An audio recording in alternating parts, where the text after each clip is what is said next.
In 1972, this motorcycle rolled out of the Laverda factory in Italy. A modern, fast sports bike.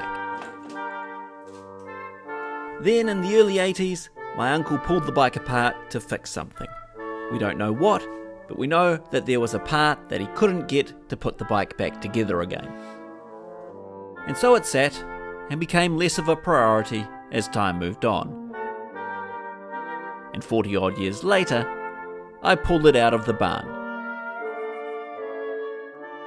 There were many crusty parts. There were some treasures. And even a rat. How are you doing down there, buddy? Welcome back to the Laverda project. We're going to start here with the engine. First job is to figure out what parts we have and if any are missing or broken. And the easiest way to do that is to put it all together. Excuse the wobbly trestle table. I've been renovating. There's a lathe on my workbench. But that's okay. And we're going to start here with the crankshaft. I need to assess the condition of these bearings. So this is the crankshaft assembly. The crankshaft goes like this, up through there like that. These are obviously the pistons, and these are the connecting rods. Now, in a typical car engine, or most engines, the big end of the connecting rod is going to be split into two pieces. So there's a bottom half that unbolts from the top half, and inside will be a split bearing. Basically two halves of a bearing that go together like this. Now on this crankshaft, and many motorcycle engines, the conrods run on roller bearings. And that means they have to run inside a continuous round circle, which means the conrod can't come apart. That means that the crankshaft itself has to come apart. So these shafts, and the shafts inside here, and these weights, are all separate pieces, and they're pressed together. If you look right here, you can see the end of the shaft that supports the conrod coming through the end of this weight. So in order to change either of these bearings, or these two big ones in the center, this whole crankshaft has to be pressed apart. And then it all has to be pressed back together. So aside from the fact that you have to have the tooling to get in here and press everything properly, the hard part is that it all has to be perfectly aligned when it goes back together. Both in this direction, concentrically, and also perfectly straight from end to end. But the other thing to consider is when you pull things apart and press them back together, each time the connection gets weaker. So it's not something you want to be doing over and over again until you get it right. In other words, I don't want to be practicing on an irreplaceable 50-year-old Italian crankshaft. Anyway, what I'm hoping is that for now, I don't have to pull this apart at all. But first, let's get these crusty pistons off. Let's just quickly put this in here so it's not all floppy. I don't even know which way around it goes, to be honest. And as you can see, these pistons are, well, they're very crusty. In fact, the wrist pin is completely seized.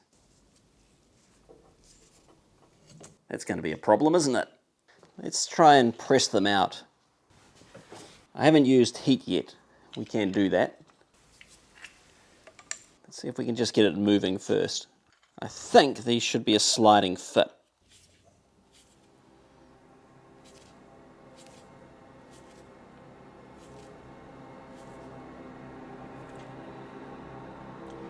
It's not sliding at all. Oh, was that it? Didn't take much, did it?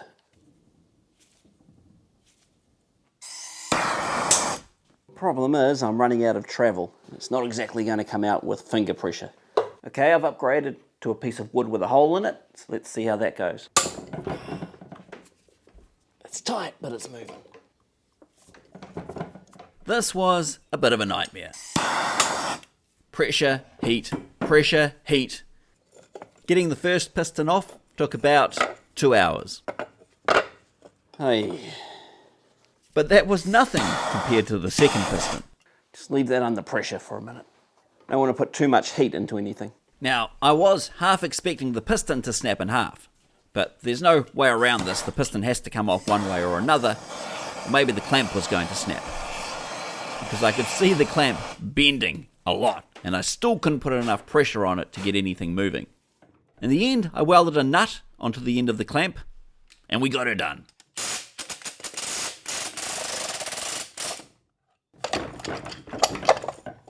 In total, about 6 hours to get both pistons off, I reckon. Holy moly. You can see the discoloring on the wrist pin. That's oxidation which just caused it to lock in place. And I can't be bothered pushing the wrist pins the rest of the way out right now. Let's look at this. Obviously, I want to clean this up. I don't want to soak it in anything. An acid will destroy the bearings. Same goes for evaporust if the bearings contain any magnesium. So I just did my best to clean it up from the outside. Okay, that's looking good enough. By good enough, I mean nowhere near good enough for a crankshaft that's going to be inside an engine, but you know, it's what we've got. I did have to resort to using a little bit of this on the worst of the rust up here. Anyway, it's cleanish right now, and next we're going to flush out the bearings with a whole lot of brake clean.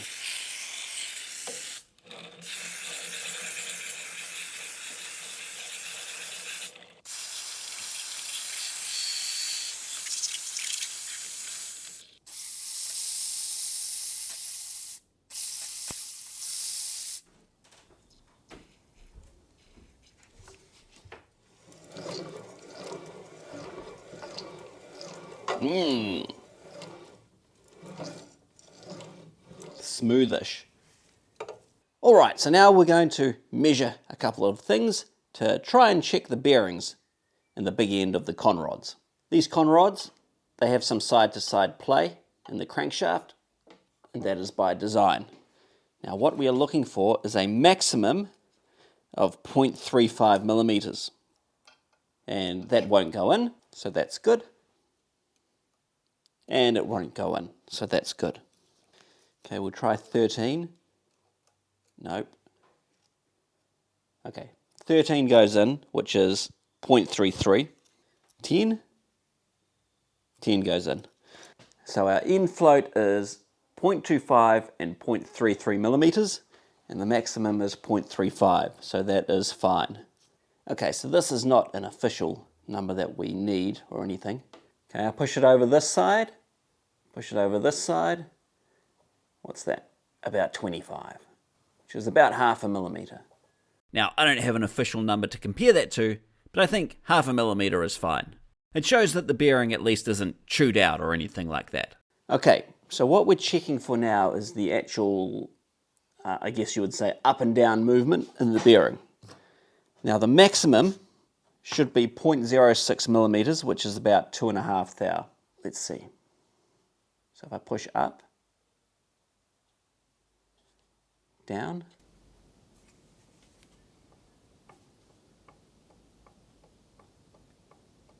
can you see that? About 1 thou.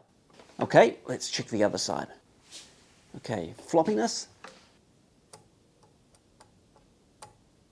Again,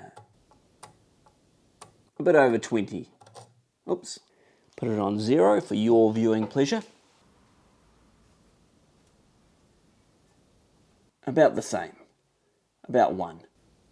And the maximum is 2.5, which seems like quite a lot. So conclusion, both of these big end conrod bearings seem to be in good enough condition.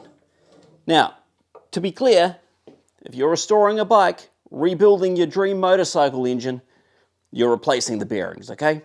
We're not doing that yet. What I'm more concerned about are these big guys in the center, because these were exposed and full of grit, but, well, we're going to run them anyway. They're big, easy, open bearings. They should clean up with some fresh oil running through them, and if they don't, well, they don't. And then we will deal with that down the road. Are we just going to start taking stuff out of these boxes and seeing if it randomly fits somewhere inside the motor? Okay, good plan. I do have this, which will help, but it's not It's not really like a modern service manual with nice diagrams and bullet points that are numbered relative to the diagrams or anything like that. It's a bit more of a story.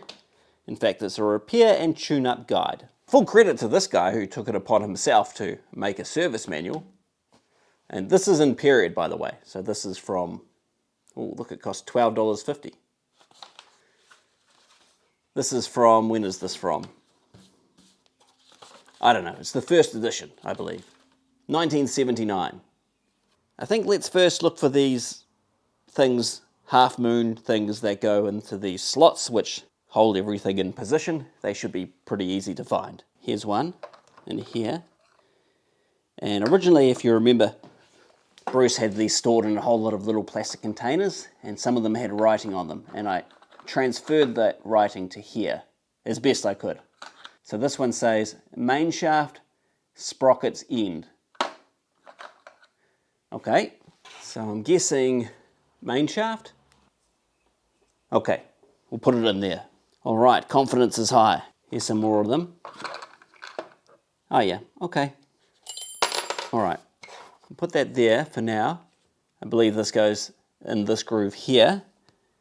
What about the other side? On this side, I've got two what appear to be locating slots, but I don't seem to have any more of the pieces that would go into them. Plus, clearly this bearing does not have a matching groove, which is a bit weird, but maybe that's the way it is. Don't know. Okay, according to this, we should have a small retainer on each side, although this is the side we're looking at. Let's see if we can find this number. So I think it should be this guy, which is more of a full half circle. Okay, so that appears to be our first missing piece, or at least potentially missing at this stage.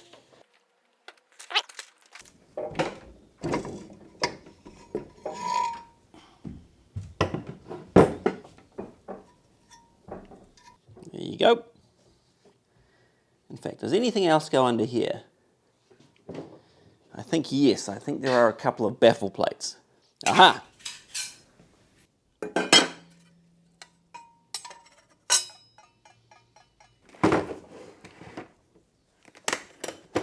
There'll be 4 of them, and they'll look like oily inside ones. Oil splash guards.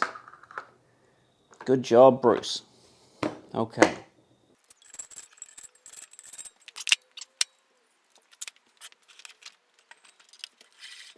And just as I'm going, just keep adding a squirt of oil in to all of these bearings and give them a spin. Just do that every time I think about it, and hopefully any impurities will be flushed out by the time we want to use the engine. This is coming apart again, by the way, before we actually run it.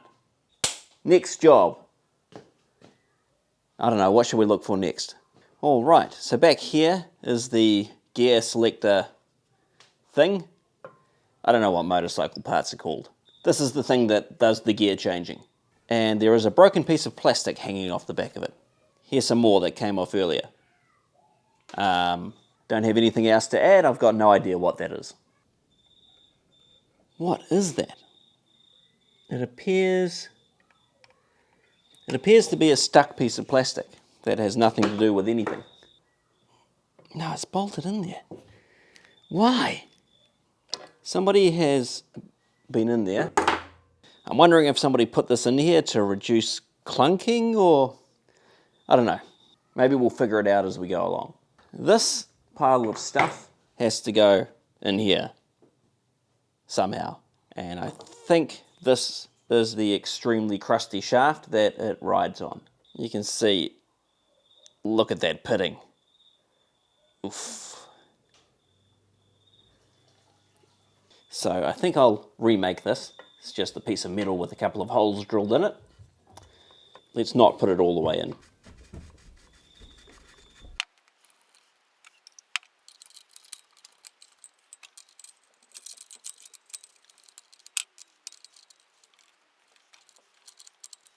I think I saw somewhere a pin for this hole, but we're not going to put that in anyway because that is a blind hole and I have no idea how you get the pin out. Alright, now where does this stuff go? Yep, this is getting a little complicated.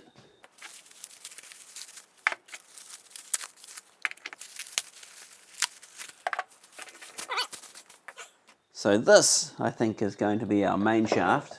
You can see the bearing has the groove cut into it, which will go onto our little locating half moons, I think. Just need to figure out which way in it goes. So, where are you going? Something like that, I guess. Oh, it doesn't feel like it wants to fit. Okay, anyway, we'll just rest that there for now. And this guy, I'm guessing must go on here. Oh, now you're stuck in there. Something like that.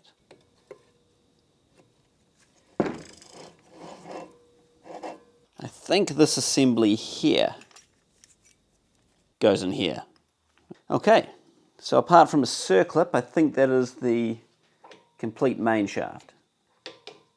And we should now be able to hook up our selectors as well, I guess. Seems like this is going to be a painful operation.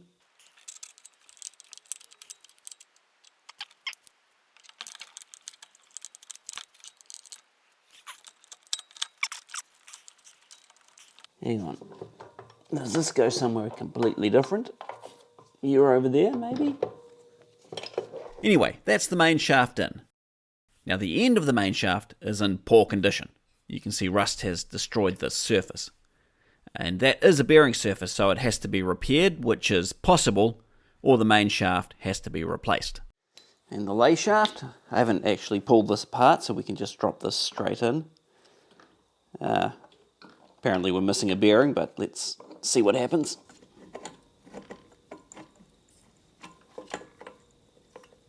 Yeah, we need a bearing at this end, but that should be it. Now, unfortunately, some of these gears did not escape, and are a little bit worse for wear. Yeah, like this guy here, see?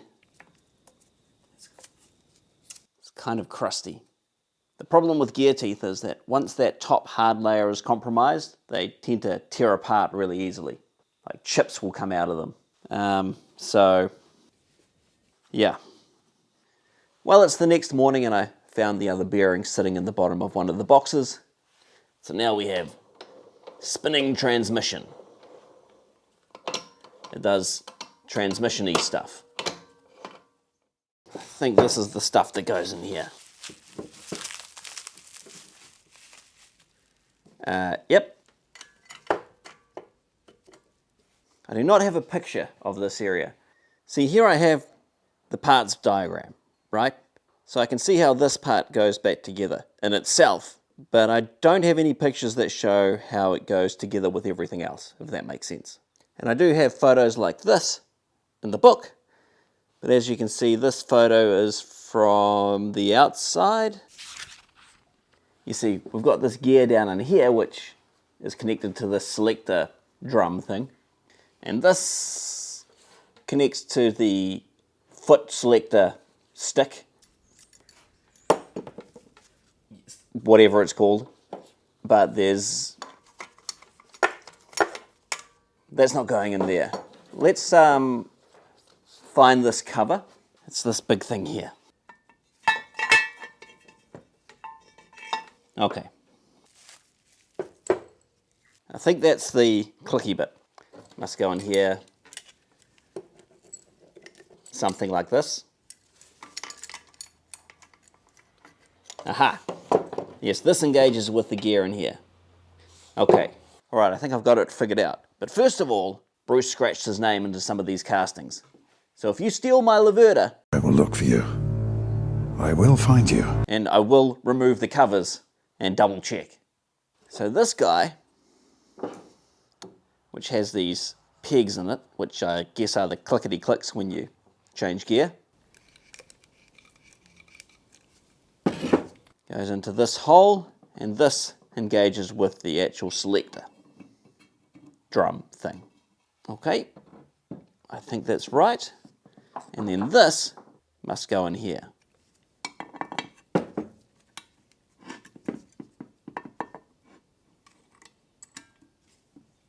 Oh, I was looking for the bolts and I found more stuff.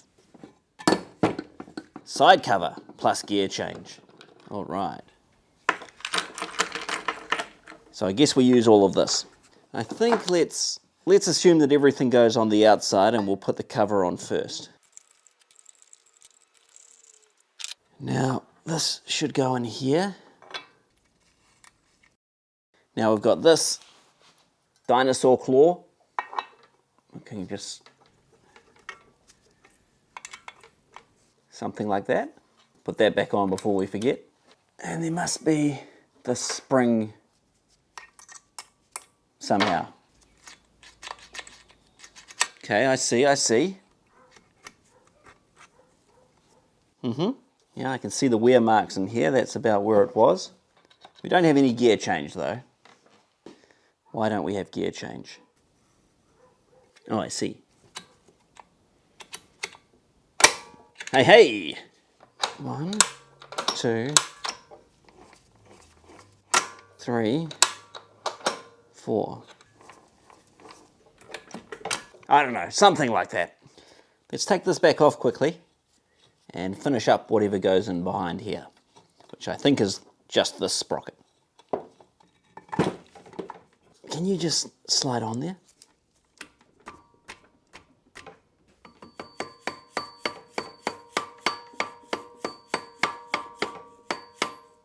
Okay, socket's on. That was a bit of a fight. It's a pretty tight fit. We've got this nifty retaining washer thing.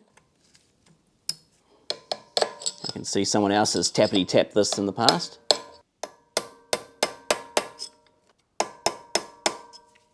Okay, so you can see that the spline in this is offset compared to the sprocket and the shaft. I don't know if these are the correct screws, but they're two little stumpies. These are in an unlabeled box. And obviously if we were assembling this for good, I would be using Loctite on these. But everything just needs to be snugged up for what we're doing here. Alright, so there is an oil seal that goes in here, and I assume another oil seal here too, and a circlip by the look of things, but I'm not putting the oil seals in, so there is some stuff going on here. Let's have a look at that. New discovery. So this main shaft is hollow, which is, I think, typical for motorcycles. That's where the clutch rod runs. But the discovery is that this doofer and this doofer go on to the back of here. So let's do that. This suffered pretty badly from corrosion, so it's a little rough, but it's basically just a bracket, so that'll be fine.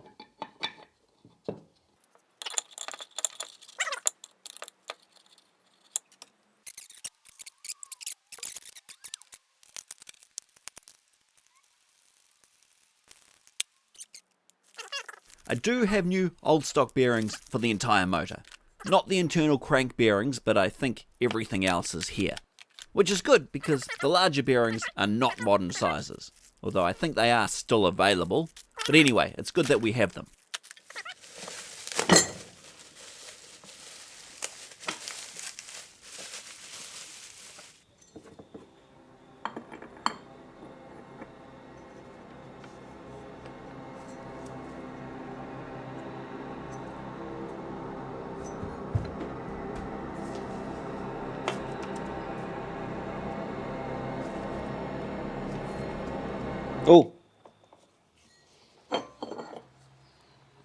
Oh, okay.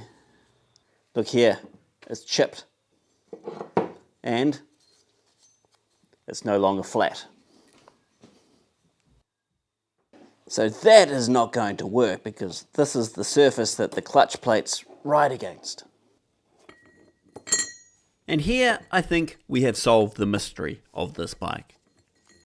So the story is that Bruce never put the engine back together because he needed a part that he couldn't get. Possibly something to do with the clutch. And I guess here it is. In fact, you'll see in a minute there's another part too.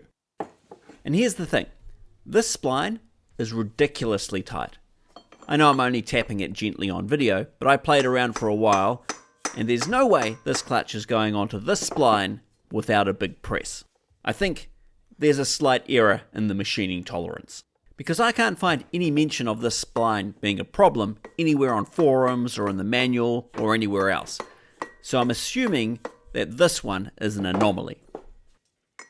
So obviously my uncle had to get this off to do whatever he was doing, and he managed to do so, but damaged the clutch plate in the process. And I guess he assumed he would just replace it along with the other part that you'll see in a second. And of course we now know that Laverda were about to cease trading, so no spare parts supply. Hi, I'm coming to you from slightly more in the future. So this is the broken part in question. Now, I think this can be repaired to the point that it functions, so long as it isn't warped overall. If it's just this lip that's damaged, I can skim that on the lathe, and I think that'll be fine. Initially, I pushed all of the clutch to the side and moved on with assembling the engine. However, I just noticed this. Now, this is the Cush drive, so where is it?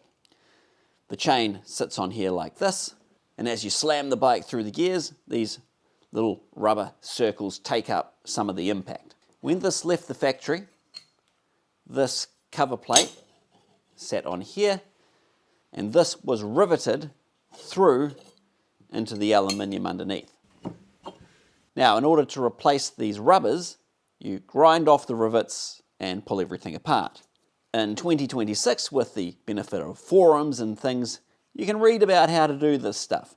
And one of the things I saw online was people saying, be extremely careful driving out the rivets or you'll smash the aluminium to pieces.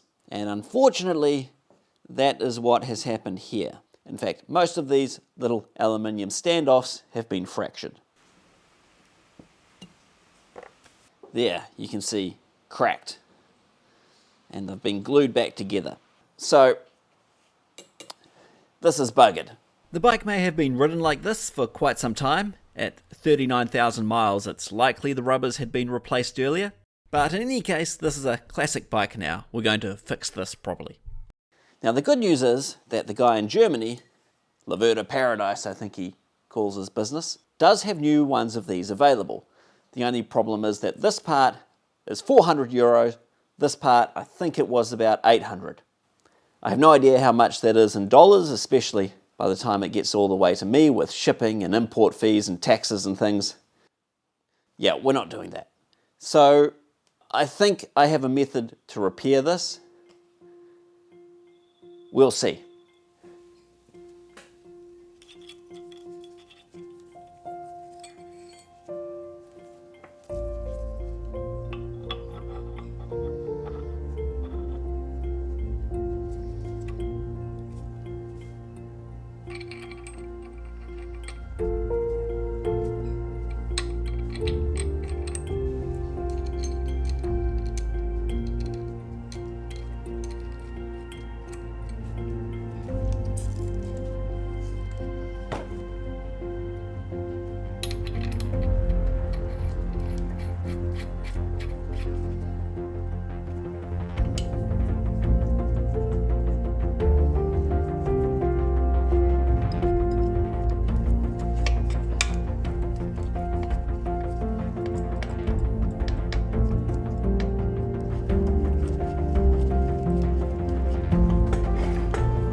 Right.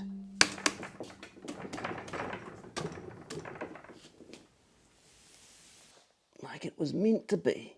This hole is where the oil filter goes. This isn't really a filter. I mean, it'll stop a tennis ball maybe, but that's about it. Anyway, the cover plate that holds it on is a little broken. So I'll probably end up remaking this. It'll be a good little project. Need a few more of those. The old trestle table's starting to get a little wobbly, but that's okay. I trust it like an ox. A floppy ox. This is the oil pump. This tiny little thing. Apparently it's good enough, or not good enough in this case, but anyway, this is all it is. We do have a brand new pump. We're not going to put that on until we are finished with whatever we're doing with this motor, because I do not want to run a bunch of crud through a brand new unobtainable pump. Putting the pump on is straightforward enough. Actually, I did find it pretty fiddly, but not in a complicated way, just, you know, the planets have to align. Anyway, this pump has to be timed with the engine because it sets the ignition timing, and I didn't do that, but I am aware. We will have to do that when this motor goes back together for real. And I reckon we should put the case on. Now, there is a needle bearing that goes here and here. In fact, this is the inner race for the bearing. And this bearing race, the outer race, is still stuck in here. We're just not going to worry about that.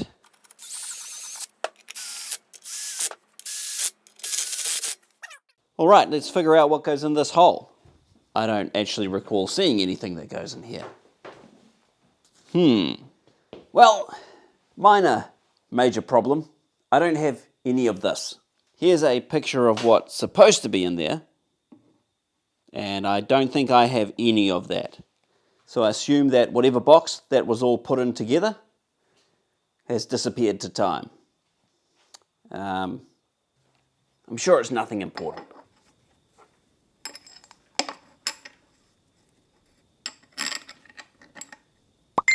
My auntie found the missing parts. I had been researching ignition systems from different bikes, hunting eBay for Laverda parts, but thankfully, don't need to worry about that because we have the original parts. So that is great news. Oh, this thing is getting heavier than Mama Italy.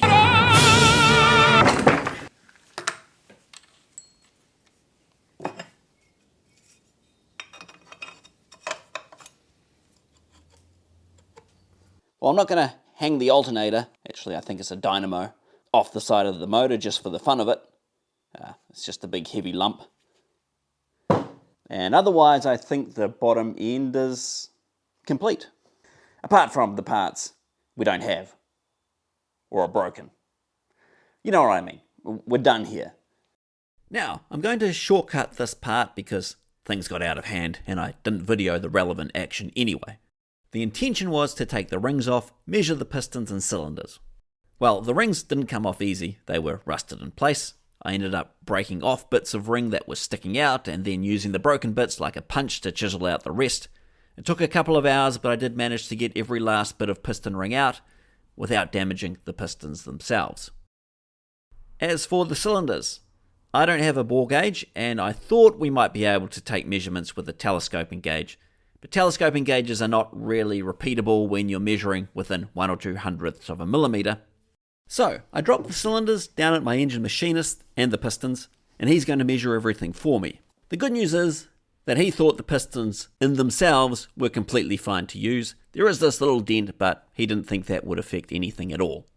However, we didn't measure the cylinders on the spot, because the inside of the cylinders are slightly marked from corrosion, more like a watermark than any sort of pitting, but he wanted to get that out before measuring anything, so they're going to get a light hone, and then he'll measure them. And that hasn't happened yet, so I don't know the answer. But I'm going to hold off publishing this video, so I'll put that footage in at the end. Now, if the cylinder is significantly worn, it will need to be rebored to a slightly larger size, which means new pistons. And new pistons, by the time they get to me in New Zealand, probably around $1,500. That's quite a lot for 2 pistons. So if we have to do that to reasonably run the motor, that will affect the type of rebuild we do. So here is the Laverda 750 head. And have a look in here. That edge is aggressively sharp, and that's all the exhaust valve seals against. The combustion chamber itself is a steel or possibly cast iron insert. But look down in here where it transitions into the aluminium. That is perfectly smooth. Very nice for a factory finish. Or maybe somebody's been in here, I'm not sure. Anyway, let's quickly check the valves, because it would be great if we could reuse these ones. These have got 39,000 miles on them, so they should be okay. So with the valves, the seats can all be recut. That's not an issue. And obviously they're a little crusty looking, but the critical thing is the wear on the stem. Okay, so up here on the unworn section, we're about 1/100th of a millimeter under 8. Okay, so we've got about 1/100th of a millimeter wear. A little less on number 1 exhaust. Basically nothing on this one. Yeah, less than 1/100th of a millimeter. Okay, so these are all fine to reuse, which is good, because new ones are about $150 each. If they were $10 each, like Land Rover valves, I'd just buy new ones, but at $150 a pop, if they're within spec, we're going to use them. Okay, camshaft time. So this, as you can see, is a 2-piece camshaft that bolts together because it has 4 roller bearings. So obviously the center bearings have to come off this way. This flange is also pressed on, but we won't take that off right now. Bit of piston ring. Boy, that was a fight. Anyway, let's quickly put this together.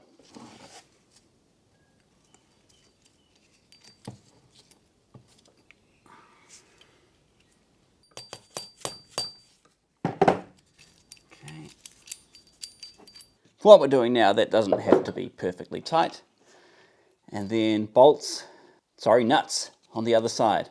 Now, there will be specific nuts that go on here. I don't know if you can see, but those are deeper style nuts. But I can't find them, so we'll just put a few generic nuts on here to hold it together. The original ones were possibly damaged getting them off, because I think they would have been either peened or locked somehow at the factory. I can't find the old ones anyway. Okay, so that's how that goes together. And the crankshaft runs on 4 bearings, 2 of them which are still in place. These need to be pulled off, and 1 at either end. So 4 in total, and they are bog standard metric bearings. So obviously I'll be throwing new ones on, even just to fire the engine up. And that sits in here. Maybe the other way around. I'm not going to put it in because I don't want to have to push all of the bearings into place. We know where they go. If I need to, for some reason, to keep moving with other parts, we'll do that, but otherwise we'll just leave the camshaft out. Let's put the rockers in. Each rocker is held in place with its own shaft, a very simple system. And these parts are all mixed up, by the way. I don't know where one rocker goes or another. Normal engine building practices to make sure rockers and valves and all the small pieces go back exactly where they came out, because the parts wear together. We're not going to be able to do that, which is not ideal, but it'll be fine. The rockers themselves are going to be refinished anyway. The good news is that all of the parts are here, and they are all in usable condition. The camshaft does need regrinding, which is fine, and I checked with my machinist, the rockers can be reground. He thought that they may have been done before, which is interesting. If this bike has trashed 2 sets of rockers in 30-something thousand miles, there's a problem. Or maybe its problem was young guys revving the snot out of it. I don't know, but we'll definitely be having a close look at the oiling system.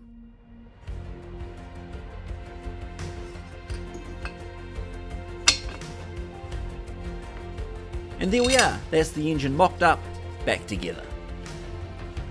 Now, where to from here? The clutch needs sorting out, so that will be first. Then, long term, the transmission gears need to be replaced, and the main shaft. Putting mileage on the bike with pitted gears could destroy the entire engine. If those gears break down, the debris goes through everything. Remember, there's no real oil filter on this bike. In saying that, what I would like to do right now is throw the motor back together pretty much as is, just so that it will run and I can put it in the bike, because that's going to make rebuilding the rest of the bike a lot easier. That won't cost very much and I can do it right now. I mean, new gaskets and all that stuff, but not the expensive mechanical parts. And obviously, I would have to rebuild the motor again later before the bike could be used long term, but I don't necessarily think that's a bad thing anyway. A lot is going to depend on the condition of the cylinders. If we have to go to new oversized pistons to feasibly run the motor, well, we'll be all in at that point. I won't be running new $1,500 pistons with old pitted transmission gears, for example. And right now, I do not know the answer to that. But speaking of expensive Laverda parts, does anyone want to buy a t-shirt? How about a Laverda t-shirt? Or a polo? That's pretty stylish. And I tried to choose the options that ship from different parts of the world. And look, I know not everyone's into Italian style, so don't worry Harley guys, I got you covered. Stop it, come on. Anyway, if you'd like a t-shirt, that'd be great. Should be links next to the video. Thank you. Okay, the cylinders are back. And the answer is that we have between 7 and 8 thousandths of an inch of clearance in each bore, which is, it's not the end of the world. 7 to 8 thou is not exactly fresh, but it's not terrible either. It's about where you would normally rebore an engine, but for an old high mileage car chugging around, totally normal. Absolutely under normal circumstances, if you had an engine apart and you measured that kind of clearance, you would rebore it. And ultimately, that is probably what I'll do. But for now, it's okay. We can put these pistons in these cylinders and run the bike, no problem. And in fact, I just had a quick look in the book. And if you look here, the maximum gap should be 0.108 millimeters. That's for new parts, but underneath, our limit of utilization is 0.19 millimeters. Which is about right where we're at. So we're even within the limit of utilization according to the official book. So there we are. We're going to be running this engine fairly soon. I mean, relatively soon. Nothing happens fast around here.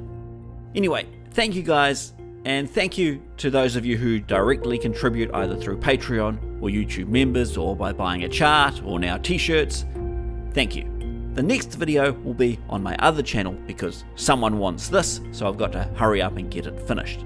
The motor itself is built, but it needs to be accessorized and run. And then after that, it's just the Laverda and the old Land Rover. Okay, thank you all very much for watching. I'll see you next time.